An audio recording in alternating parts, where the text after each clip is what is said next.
Hi everyone. ఈరోజు మనం learning reinforcement ప్రోగ్రాంలో భాగంగా 10వ తరగతి విద్యార్థులు రాస్తున్నటువంటి జీవశాస్త్రానికి సంబంధించిన 8వ పరీక్షకు సంబంధించి ముఖ్యమైన ప్రశ్నలను గురించి తెలుసుకుందాం. 8వ పాఠ్యాంశం 10వ తరగతి విద్యార్థులకు వెరీ ఇంపార్టెంట్ చాప్టర్. ఎందుకంటే గత విద్యా సంవత్సరంలో పబ్లిక్ పరీక్షలో 8 మార్కులకి ఈ పాఠ్యాంశం నుంచి ప్రశ్నలు అనేవి వచ్చాయి కనుక ఈ పాఠ్యాంశాన్ని చాలా జాగ్రత్తగా చదవాల్సినటువంటి అవసరం అయితే ఉన్నది.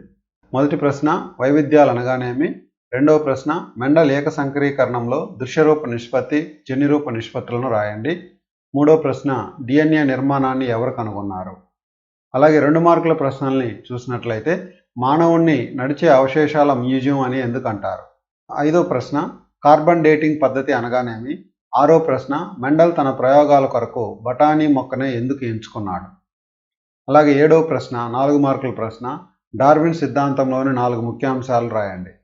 8వ ప్రశ్న నిర్మాణ సామ్య క్రియాసామ్య అవయవాల మధ్య తేడాలను రాయండి.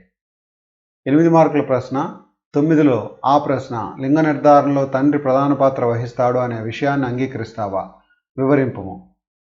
అలాగే ఆ ప్రశ్న మానవ పరిణామ క్రమం గురించి వివరించండి.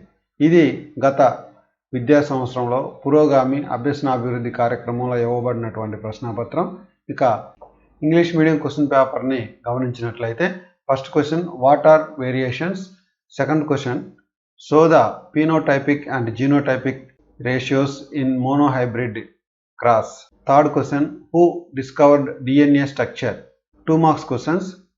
Fourth question why man is called as museum of vestigial organs. Fifth question what is meant by carbon dating method. Sixth question why does Mendel choose pea plant for his experiments. Third section 4 marks questions. Seventh question write any 4 points of Darwin's theory. Eighth question differentiate analogous and homologous organs. Fourth section each question carries 8 marks. Question number 9.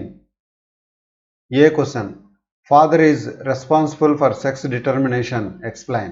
Or B explain the human evaluation.